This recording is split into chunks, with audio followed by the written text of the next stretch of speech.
Oh, God. Hello, class. It's just little Tommy. Let me tilt this phone up a little bit here. Coming at you from snowy downtown Nashville. Hope everybody's doing good out there. I know it's been a while, but this is episode number 123 of the Homeskoolin show. You know, this Nashville, the city where everyone panics when it snows. It's amazing. I went to Publix today to, get some groceries, and I was talking to some of the employees there, and the place is just totally cleared out because there was some, snow this weekend, and there is not a thing left in that place. And I talked to one of those guys who's working there, this sweet old guy. I said, "Man, you guys are pretty cleared out, huh?" And he's like, "It's unbelievable, man." And I said, "He gets a little bit of snow and they come in here and buy everything." He's like, "Americans are so greedy." I said to him, "What if something serious happened? Can you imagine how chaotic that would be at the grocery store? Oh my God." But anyway, this one woman that said they sold $262,000 worth of business yesterday. Records, people. Okay, what do we got going here? I got some notes over here I'm gonna cheat off of. Thanks for the words, all the sweet words regarding my dear friend that died. I'm sorry this channel is getting so depressing lately. I think people come to YouTube for a little bit of escape from reality, and I'm sorry if I'm bringing a little too much reality lately. Shit is just, the hits keep coming, boys. But I had my boys, my kids all last 3 or 4 days, and, just total dad mode. I've been having a blast with them, and, man, we were playing rod hockey, like table hockey. Those old games where you spin the rods and the hockey guys shoot the puck around? Man, we were having so much fun with that. Me and Marshall going at it, hardcore. Okay, so I got a bunch of stuff to tell you. Remember the guitar that I was playing in the video for Rick? That super depressing song I was playing. That was the actual Duesenberg Session Man that we're going to be giving away. Remember I told you that we're going to have a little contest? See, things are a little more complicated than I thought they were regarding that kind of thing. There's a lot of laws in the state of Tennessee regarding things like a raffle, and you got to be very careful that when you do a giveaway it's got to be along the guidelines of things that are acceptable in the Tennessee state law. So Nathan from Duesenberg and I are trying to come up with a plan where, you know, it's legal, and we're definitely giving that guitar away. We just got to figure out how to do it within the boundaries of the law. And it's a cool guitar. It's really cool. People asked about the tuning I used in that last video. All it was just regular tuning, but I tuned the D string up a whole step. So $1 to you if you figure that out by ear. See, I feel like any guitar player should be able to figure out any open tuning they're watching somebody play in. That's just part of being a guitar player, okay? Shouldn't have to have somebody tell you. Okay, along the lines of Trip the Witch. Oh, speaking of Duesenberg, remember this thing? This is one of my favorite guitars. It's a real limited edition star player that I got for my wedding gift from Dave Stewart back in 2010. Man, super lightweight, plays amazing. This guitar is just killer. I absolutely love this thing. I need to use it more often than I do. I don't know why I don't use it more often. Regarding Trip the Witch, the project that I did with Dean DeLeo, there's some hot new developments on Bandcamp. There's this thing called Bandware. I'll post the link. You can go buy CDs, posters, and T-shirts for Trip the Witch now if you want to. They're very cool. I haven't got one yet. I'd sure like to get one, Dean. But I'll put a link for you if you go to Bandcamp, and you can check out those if you're in the mood. I think vinyl is on the way as well for that Trip the Witch project. Very kind words from all of you about that, and very kind words about the Plexi Soul album. I'm going to post a link for that as well, because I think a lot of people don't know where to get that. Still don't know where to get that. And man, you know, appreciate all the donations and PayPal and all the sweet words you guys have said. That album just keeps selling steadily, man. Me and the guy that produced it were laughing because it's just like, we just thought maybe a couple people would buy it and they'd forget about it, but it just keeps going and going. I appreciate all the words about that. You guys have been very sweet to me about that. I'm glad you all like the record. A lot of heart and soul went into that. Okay, I got some viewer comment stuff here. Let's see. Hey Tom, you've shown us in your videos what your favorite forms of music are, but besides sports bar blues, what are some of your least favorite forms of music?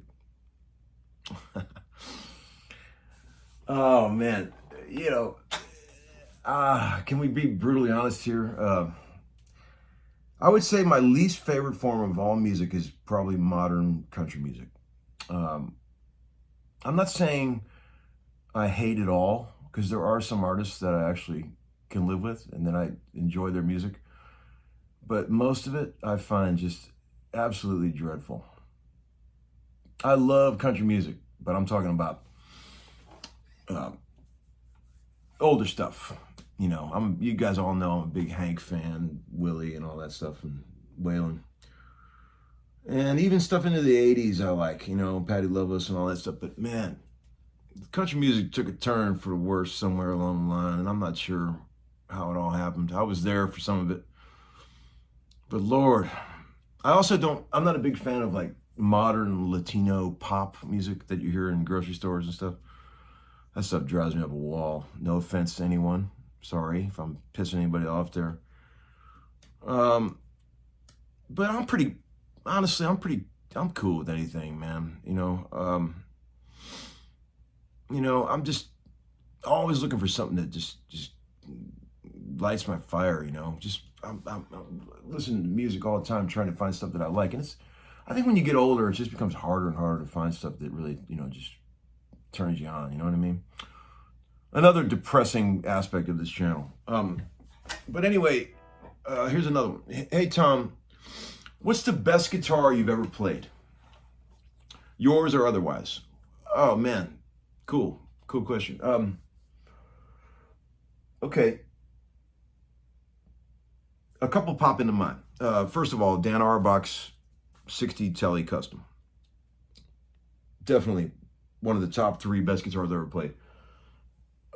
My friend Jim Baggett, who owns Mass Street Music in Lawrence, Kansas, has a 38 D18 that is the finest acoustic guitar I've ever put my hands on in my entire life. He's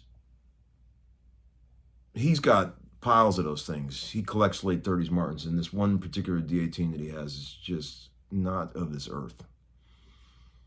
I mean, I love my 38 D28. I love it to pieces. That guitar has changed my life, but this particular D18 that dude has is crazy.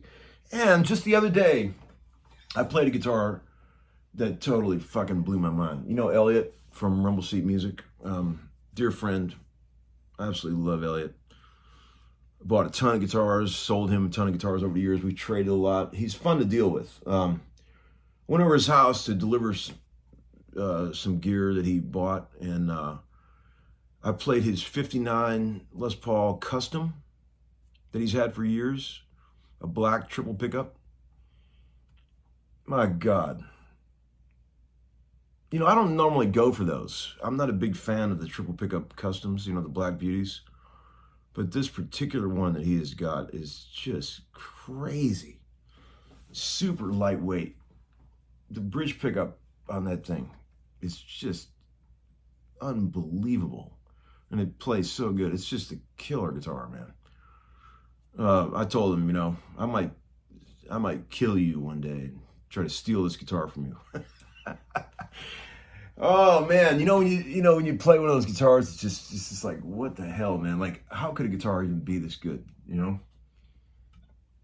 But he loves it, and I love him, and I'm glad he has it. Maybe he'll let me borrow it one day, you know, for a session or something. Let's see. Hey Tom, here's another one. What bums you out the most about being a YouTuber? You know, it's been a couple years now since I've been a YouTuber, and I'll tell you, when I first started, I knew absolutely nothing about how the whole YouTube thing worked. I've learned a little bit over the years about how things work here, you know. What bums me out the most? Oh, when people don't read the video descriptions that I write, that's pretty up there. I take the time to write these beautiful little descriptions for the videos, and a lot of you folks out there don't even read them. God. You're off my Christmas list. But I know a lot of you do, and I appreciate that. You know, because it's like, what, you know, how could you watch the video without, no, I don't know. Well, anyway, we'll get into that later. Also, I've also learned that you could put up 100 videos playing super tasteful, you know, tasty guitar where you're playing nothing but melody and serving the song. But if you put up one video where you shred, you're going to get at least 50 guys going, dude, that's not music. You call that music? I can't, where's the melody? That kind of guitar playing doesn't move me at all. You're going to get that for sure. And that bugs me a little bit, because it's just like, what do you got to do? Okay, guys, I get it. You know, you got to play melodically. Yes, I get that. Okay. And here's another thing that I've learned about YouTube is there's polarizing extremes of people that, like, sometimes back-to-back comments will be so opposite from each other that it's almost impossible to fathom. Like, here's an example of 2 completely different points of view on things. Okay. I have a sip of my Yingling before I get into all this. Okay, here's one more. A guy named Rob Kirby said, "There's no other player like you, Tom. As a longtime picker, I noticed from the first video that you have the element of surprise in your playing. You seem to know what you're doing, but you don't think on it. You just let your emotions show through the guitar." Okay. Well, thank you for saying that. And the element of surprise, yes. I think that that's very important. Like, I'm always looking for things that twist your ear just a little bit. Give them what they want. Give them the stuff they're used to. But twist it just a little bit so that it's interesting, and it kicks its legs out and lets you know it's alive, you know. I like stuff that's a little unpredictable, but not too wacky and bizarre where it just sounds like noise. It's like, give them a cool blues lick that they've heard a million times, but then twist a little something in the middle of it that makes them go, whoa, okay, didn't see that coming. That's what I've been trying to do since day one with guitar. I mean, I love guitar players that can do that too. The element of surprise is very important to me. I don't like it when stuff is too predictable. Even if it's good, I don't like it. When somebody just plays, you know where they're going before they even play it. And they do it, and they may do it flawlessly, but it's just boring to me. I can't take it. I like a little twist, you know, where somebody kind of bends your ear just a little bit, you know. I try to do that. I don't know if I'm doing it, but I sure as hell try. This guy seemed to think I was. Thank you, Rob, for that. And here's another one. Am I the only... Okay, this is in regards to the video, the Paul David's video, where I was one of 10 guitar players that played a little solo over the same backing track. The guy said, am I the only person that didn't particularly like Tom's solo? I thought it was corny as fuck. Yeah, the bends were in tune. The phrasing was tasty, kinda.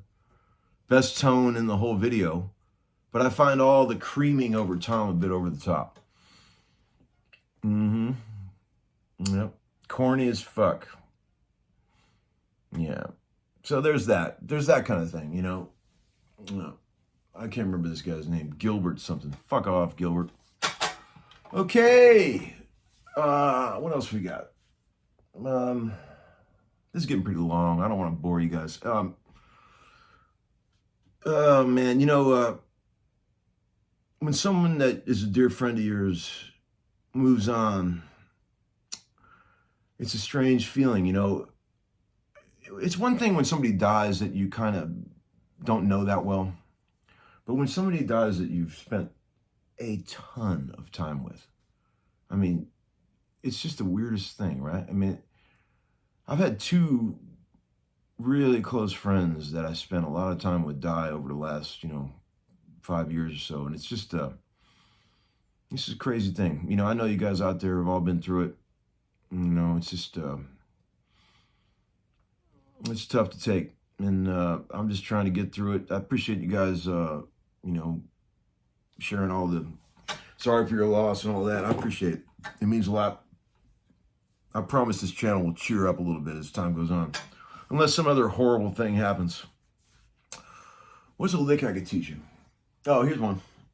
Here's a parting lick.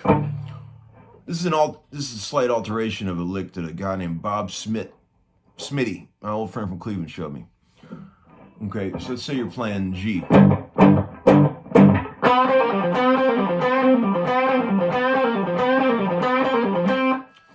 Kind of tricky, but check it out. You play the third, bend it up a half step, and then C, B flat, G, F.